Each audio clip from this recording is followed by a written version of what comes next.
Hello everyone.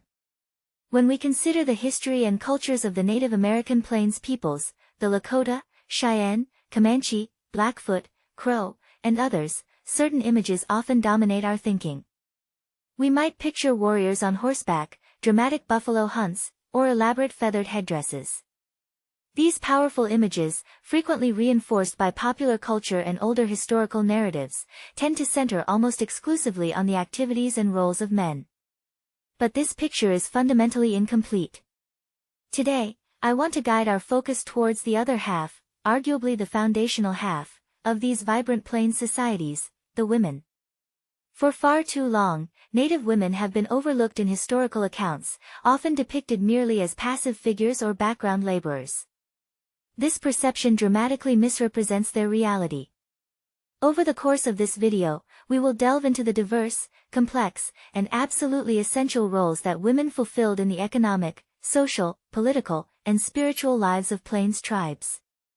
We will see that they were far from passive, they were active creators, skilled providers, crucial decision-makers, carriers of culture, and truly the backbone of their communities. It's important to remember, of course, that the term Plains tribes covers a wide range of distinct cultures, so while we'll discuss common patterns, specific customs and roles varied significantly from one nation to another. Let's begin by examining the economic sphere. Survival on the plains demanded a sophisticated partnership, a division of labor where the contributions of both women and men were complementary and equally critical. While men typically undertook the roles of hunters and protectors, women were the undisputed masters of processing resources, production, and management. Consider the buffalo hunt.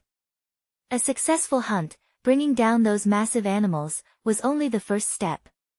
It fell to the women to expertly butcher the carcasses, ensuring that absolutely every part was utilized. They preserved enormous amounts of meat by drying it or transforming it into pemmican, a nutrient-dense, high-energy food source that was indispensable for survival, particularly during the lean winter months or long journeys. Furthermore, women possessed the demanding skills required for hide processing. Transforming stiff, raw hides into usable materials was an art form and required immense labor. It involved scraping, treating, often using animal brains, stretching, softening, and sometimes smoking the hides. From these processed hides, women crafted the very essentials of life: durable clothing, watertight teepee covers, versatile parfleche storage containers, shield covers, ropes, and countless other necessary items. The quality of a woman's hide work directly impacted her family's comfort, status, and ability to endure the harsh plains environment. Think of the teepee, often constructed, owned, and maintained by women, a remarkable dwelling, ingeniously designed to be warm in winter, cool in summer, and easily transportable.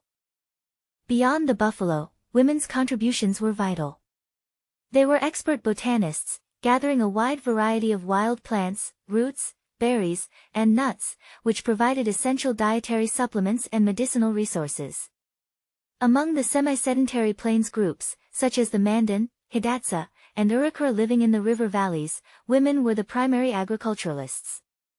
They cultivated fields of corn, beans, squash, and sunflowers, producing surpluses that were often traded with their nomadic neighbors.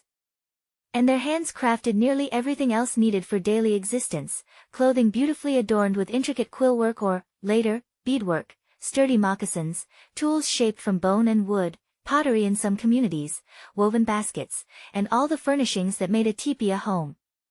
It is crucial to understand this wasn't simply women's work relegated to the background. This was the economic foundation of plains societies. Without the skills, labor, and management provided by women, survival would have been inconceivable. Their economic power translated directly into significant practical influence within their families and the broader community. Women's importance permeated the social structure as well. Kinship was the bedrock of plains societies. While specific systems varied, many tribes traced descent and clan membership through the mother's line, what anthropologists call matrilineal systems, or recognized the importance of both parental lines. A woman's network of relatives, her mother, sisters, aunts, daughters, formed powerful bonds of social, economic, and emotional support. In societies like the Crow, these matrilineal clans held considerable influence. In other groups practicing matrilocal residence, a newly married man would often move to live with or near his wife's family, placing her within her established support system. Within the household, women typically held managerial roles. They oversaw the distribution of food and essential resources, managed the day-to-day running of the home, and took primary responsibility for the early upbringing and education of children. As mentioned, the teepee itself was frequently considered the woman's domain, sometimes even her personal property. What about influence and decision-making? While formal, public leadership positions like head chiefs were most often held by men, this doesn't mean women lacked power. Their influence was exercised in different, but no less significant, ways. Respected elder women were crucial figures whose wisdom and experience were sought on matters affecting the entire community, potential marriages, disputes, camp movements, even strategic decisions related to hunting or warfare. Their collective approval or disapproval carried substantial weight. Even if women didn't always speak directly in male-dominated councils, their views, often conveyed through husbands, brothers, or sons, or expressed collectively through women's groups, could significantly shape community consensus and outcomes. Many tribes also had specific women's societies or guilds, dedicated to certain crafts, ceremonies, or social functions, which provided avenues for status, mutual support, and collective action. Women could also play vital roles in diplomacy and peacemaking. Figures like Sacagawea are well known, but on a more local level, strategically arranged marriages, negotiated by families, though the degree of female consent varied, could cement alliances between different bands or even tribes. There are also accounts of women acting as mediators in disputes or advocating for peaceful resolutions to conflict. The key takeaway here is this: power and influence in Plains societies weren't solely defined by holding formal, public office. Women wielded considerable power through their control over kinship networks, household resources, their status as elders and knowledge keepers, and through their collective organization and action. Women also held deeply significant roles within the spiritual and ceremonial life of their communities. It was widely understood that women possessed their own unique access to spiritual power, often linked to the profound mysteries of life-giving, fertility, the earth, and sustenance. Concepts surrounding menstruation, for example, were complex. Far from being viewed solely as a negative taboo, it was often understood as a time of potent spiritual power that required careful observance and specific protocols. Women were active participants in countless community ceremonies. Some rituals were exclusively female domains, while others centered on powerful female deities or spiritual figures, like the story of White Buffalo Calf Woman, who brought the sacred pipe to the Lakota people. Women prepared sacred foods, crafted ceremonial objects, maintained ceremonial spaces, sang sacred songs, and held specific ceremonial responsibilities passed down through generations, often through female lines. Furthermore, many women served as healers, herbalists, and midwives. They possessed profound knowledge of medicinal plants and healing practices, knowledge often carefully guarded and transmitted from mother to daughter, aunt to niece. Perhaps one of their most vital roles was that of cultural transmission. Women were the primary educators of young children, the keepers and tellers of stories, genealogies, and traditions. Through the songs they sang, the stories they told while working hides or tending crops, and through direct instruction, they instilled the core values, history, beliefs, and worldview of their people into the next generation.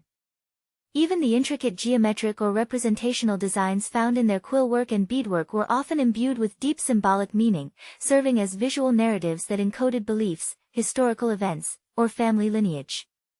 The arrival of Europeans, the westward expansion of the United States, the deliberate extermination of the buffalo, the imposition of the reservation system, and forced assimilation policies enacted by governments, these forces brought catastrophic changes to Plains life. These upheavals profoundly and often devastatingly impacted the traditional roles and status of women. The destruction of the buffalo herds decimated the traditional economy, undermining the foundation of women's economic power derived from processing hides and meat. Confinement to reservations restricted their freedom of movement and access to traditional plant-gathering areas and sacred sites. The horrific policy of forcibly removing children to distant boarding schools aimed directly at severing the chain of cultural transmission that women primarily oversaw, suppressing native languages and spiritual practices. Government agents and policies frequently ignored or actively sought to dismantle traditional kinship structures and female authority, often imposing patriarchal models based on European norms. Yet, despite facing these immense and often brutal pressures, Plains women demonstrated extraordinary resilience and adaptability. They found new ways to support their families and maintain their communities. Many adapted their traditional craft skills, creating beadwork, quillwork items, or other goods to sell or trade in the new cash economy.